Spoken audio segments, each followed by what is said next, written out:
Hello, my treasures! Twist has returned after a month hiatus with a new rule set and a new deck pool. This new card pool is the current core set and every card that was released before Demon Hunter that was not in the legacy set. For this video, we are going to be covering 9 individual decks with a variety of different playstyles. If you're a fan of control, if you're a fan of aggro, if you're a fan of combo, I have a deck for you to try out day one. So let's begin with the first deck, which is going to be Treant Token Druid. The idea behind this is we're going to be swarming the board with a bunch of minions that will give us additional minions or spells that will generate us a bunch of minions, then buffing them up through things like Mark of the Lotus in order to overwhelm our opponent with a bunch of big buffed up minions that were really cheap to play down because there isn't that much AoE within this format.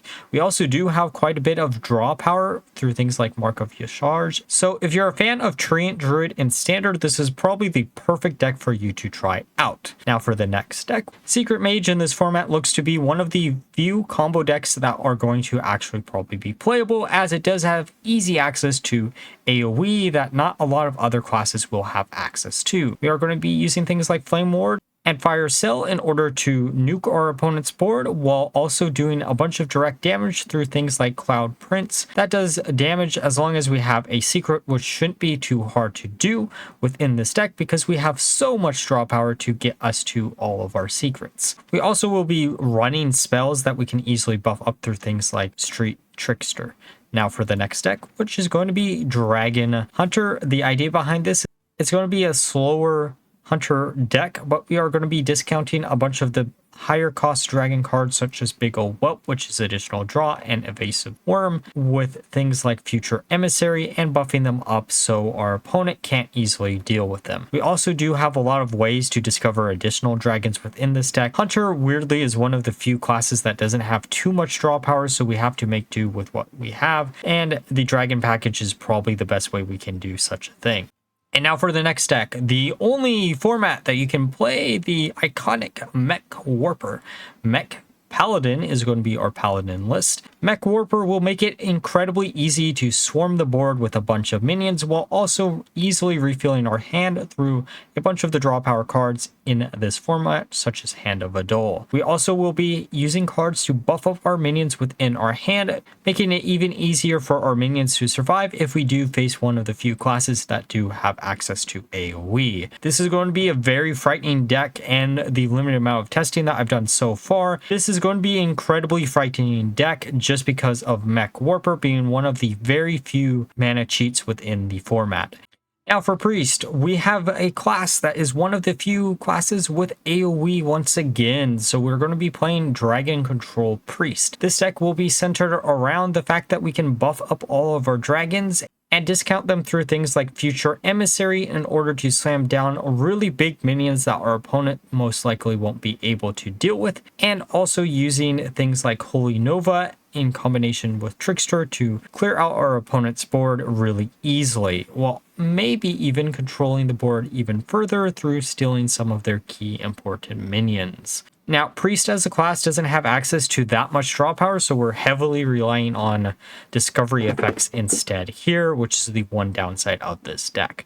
Now let's get on to the next one, which is going to be Burn Shaman. The idea behind this is we're going to basically be using all the direct damaging spells that we have easy access to, such as Crackle, while also discovering additional ones through things like Witch's Apprentice. The only downside with this deck is the fact that we don't have that much AoE outside of Sandstorm Elemental, which in theory doesn't really do too much, but we do have additional survivability tools through things like Hot Spring Guardian and ways to buff up our direct damaging spells that are pretty annoying to get rid of off of the board through things like Tainted Zealot. This deck also does have quite a bit of draw power, since we do have a lot of it within the Shaman class at low rarity. Now let's get onto Rogue, which is going to be Jade Shuffle Rogue. This deck has two win strategies. The first one is going to be, of course, the Jade package.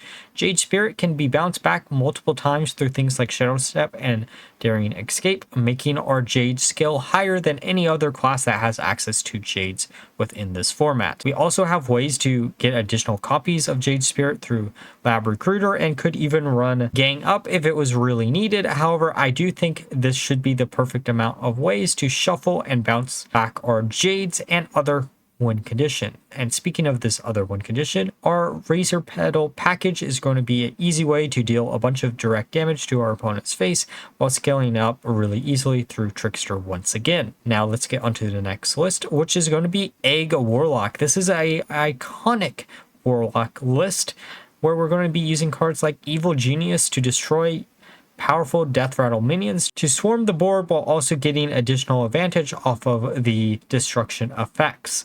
We also have ways to buff up the minions that we do get off of our powerful Death Rattles or other random card generation through things like Raid Leader. This should be very fun for any Zoo fans to play, as it should play very similar to old style of Zoo Warlock lists. Now let's get onto the final deck, which is a control deck. Ooh. Now for Warrior, we have Control Warrior, which is actually kind of a shock that this is actually possible, but the deck does actually have one advantage over other control decks and one disadvantage. Starting with the advantage, the fact that you can get above the original maximum HP through all the armor gaining effects, such as Armorer, should be absolutely insane. The only downside is any other control decks that you might see in this format will have access to better AoE than Warrior does have access to, which makes it a little bit weaker there. But because you can easily rely on a lot of this early game survivability tools to survive until you can slam down these big minions that not a lot of people are going to be able to deal with, I do think this is going to be an incredibly strong deck and should be a lot of fun for those control players. Now, those were all 9 decks that I made for this new Twist format. Let me know down below which one you're most excited to try out. Honestly, Control Warrior is probably going to be the first one that I try out, just because this is a deck that I didn't expect to be playable. Now, like always, if you enjoyed the video, please like, comment, subscribe. Until next time, bye-bye.